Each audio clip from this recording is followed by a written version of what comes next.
Yeah. Happy birthday, America. 89 WLS back with more John and Lauren. John, social media prenups. A couple days ago, we talked about the love deal with Terry Savage. Well, you Stef remember Safran, what I told her? Yes. Dowries. Right. Stef Safran of Stef in the city. Not having a dowry, but joining us with the social media prenup. Good morning. Good morning. Why do I need a prenup for social media? I think it's something that everyone's talking about, and my stance on it is that you need to have some ideas and rules in place when you are dating somebody, because no one wants to wake up in the morning and find out they're in a relationship because it was tagged on Facebook, and you didn't know until then. So all of a sudden your friends are telling you, "Oh, you're in a relationship." So I think that social media has really taken everything in relationships to an extreme where people have to have discussions, because we are getting into a society where they're like, well, now we actually need to talk about, social media prenups, which, to me gets to the point of that's overkill, and it comes down to having the conversations as you're dating so that you aren't surprised. So Stef and the city, right?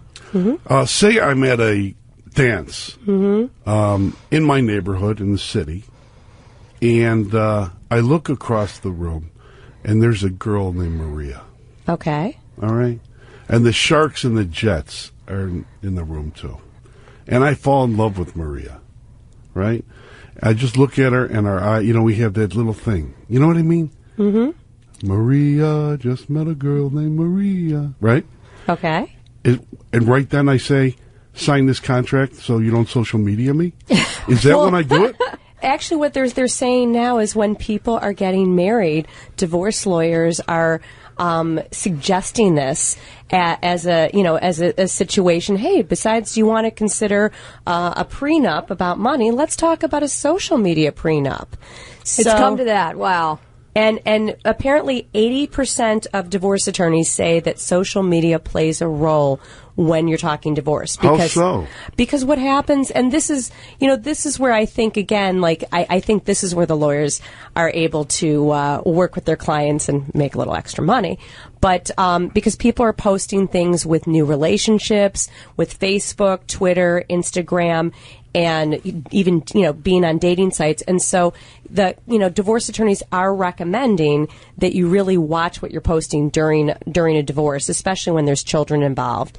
And people really actually are, you're hearing more and more about, when you go to a judge, well, this is the text they sent me, and this text was inappropriate. I mean, it is a completely different world of where people forget that what you tweet, write, send becomes, gets put across, can get put across the world. And there's a movie that's out right now called Chef, which basically, with Jon Favreau, which is all about how a business got built on social media by his 9-year-old.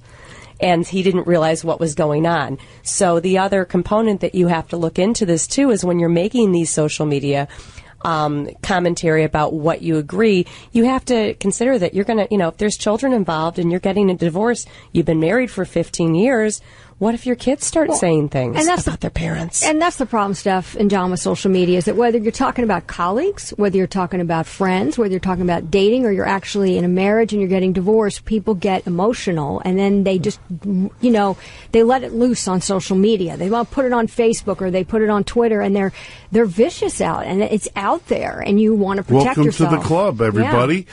All right, you want to know how it feels to be attacked in social media? Read a newspaper column about politics. And then everyone else will feel that, because they go online anonymously, start ripping you. Okay? They call that trolling. They troll it, right? That's fine. That's fine. But now when it's in your romance, I mean...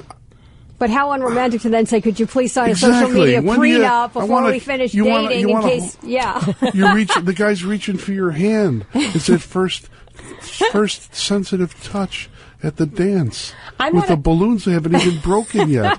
And you're just sitting there, Maria, and then she's got her Twitter thing? She's tweeting it already? I'm not agreeing that this is the direction we should go. I think you just have to be aware that it's actually out there. Right. It's just a sad What is state it? of But affairs. what does it do? You're a dating expert. That kind of, you're involved in the dating world. Well, I'm warning people, though, when they're going out, things to be smart about dating. And a lot of people make these blunders, and they're unwritten rules now. And you have these social. So when do you tell the girl, hey, are you tweeting this already? Well, we actually have a rule before we send people out that there's no, online stalking, no Google, LinkedIn, anyone we're setting you up with. I always say you want to Google them after you've dated them because, and gone on one date, because otherwise you've wasted all this time. And what if the pictures aren't accurate? What if they lost 50 pounds?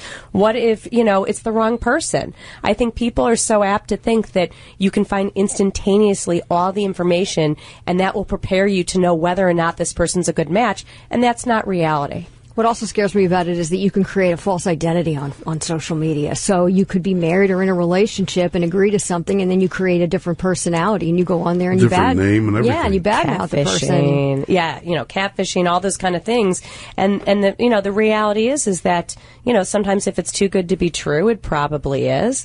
But I think that, what I hear with a lot of people is that they really need to think through their social media, which, people have been saying for years. You don't take pictures with alcohol in your hands, that these things can come back to haunt you.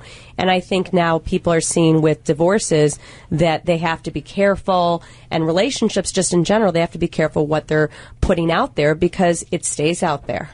Yep. Stef Safran, Stef and the City, thanks for coming in. Thanks for the end of romance, man.